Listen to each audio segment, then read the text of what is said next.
Triggered na ang mga bansa na nasa Asia dahil sa pagiging number 1 contender ng Gilas sa power rankings. At alam nyo ba, nang dahil sa magandang remarks natin sa FIBA Asia, nakatanggap tayo ng imbitasyon mula sa ibang Asian teams. Hinahamon raw tayo ng UAE at Australia naman sa Group A. Mukhang hindi na nga makapaghintay sa next year ang mga bansang to dahil sa big sweep na naitala natin recently. Gaya ng pinangako ko, pag-uusapan din natin ang mga posibleng madagdag sa ating Gilas lineup at kung sino-sino ang mga posible ding mapapalitan. Ngunit bago natin ipagpatuloy kung nais susuportahan ang aking channel, just click subscribe and share. Kung hindi ako nagkakamali dahil wala tayong talo sa window na to, mukhang ang UAE nga raw ang unang makakasalpukan natin sa susunod na taon na mangyayari sa buwan ng Agosto na gaganapin sa Saudi Arabia. Pero itong UAE para hindi na makapaghintay.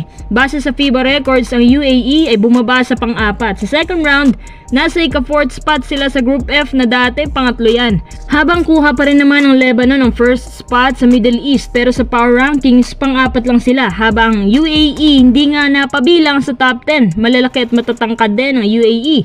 Solid sila dumepensa, magaling sa inside shots.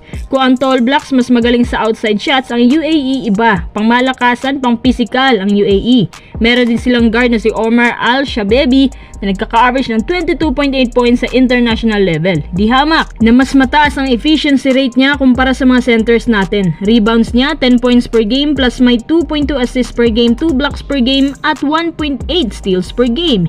Ibig sabihin siya ay package deal na big man. Kasama din niyang bumabanat ang ibang power forward gaya ni Mamadou Indaye. Although mas matangkad si Kai, pero mas mabilis naman si Al-Shabebi. Kung sa guards, magkamatch lang din si New at si Alzabi na nagkaka-average ng 6 points per game. Sa palagay ko rin, sa kanila tayo mapapalaban. Kung hindi sila makapaghintay sa susunod na match next year, abay pwede naman tayo magkaroon ng friendly match sa kanila bago magsimula ang FIBA Asia. Sa palagay ko rin, magiging mas mahirap na para sa Gilas ang mga makakalaban natin next year.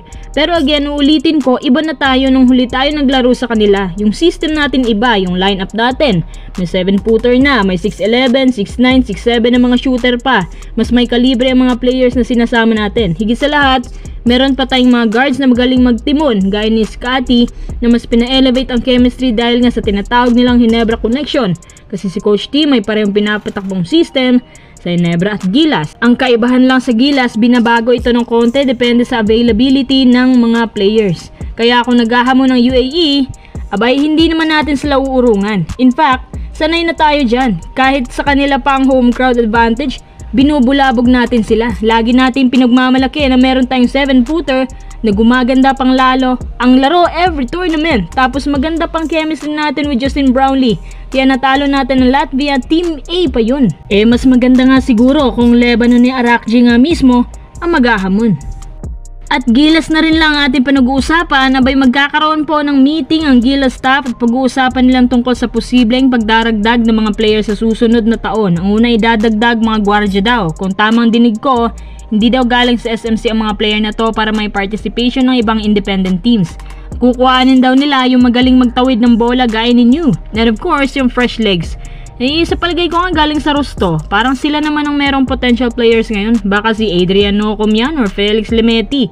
Malayo pa naman yun pero susubukan nila na maging pamilyar sa ibang system. Tapos tinitingnan pa ni Coach Tim ang posibleng pagre-retiro ni Japet kaya maghahanap sila na ibang power forward. Hindi naman sinabi ni Japet na magre-retiro siya next year pero maganda talaga yung may reserba. At sa palagay ko, walang duda, Troy Rosario ang idadagdag nila next year lalo pat nasa Ginebra na siya. Hindi malayong siya na ipapalit kay Japet kung sakali maghahanap sila. Perfect si Troy dito kasi dating member yan ng Gilas, 'di ba? Nung si Coach Shot pang humahawak. Tapos magdaragdag na rin daw ng mga shooters na gaya ni Calvin Oftana. Ito mukhang mahirap. Ibabalik na yata nila si Arvin Tolentino na dating naka-lineup sa FIBA Asia Cup under Coach Team Bon Pisumal. Isa sa mga pinagpipilian din ng Gilas kasi nga shooter din. Kung sa big man, wala na tayong problema dyan. Meron pa tayong Carl Tamayo na nakakuha ng 16 points sa loob lamang ng 17 minutes laban sa Hong Kong. Tapos meron pang Kevin Kiambao, Mason Amos, kulang lang sa playing time. So ano masasabi niyo mga kuys tungkol sa mga idadagdag sa Gilas lineup?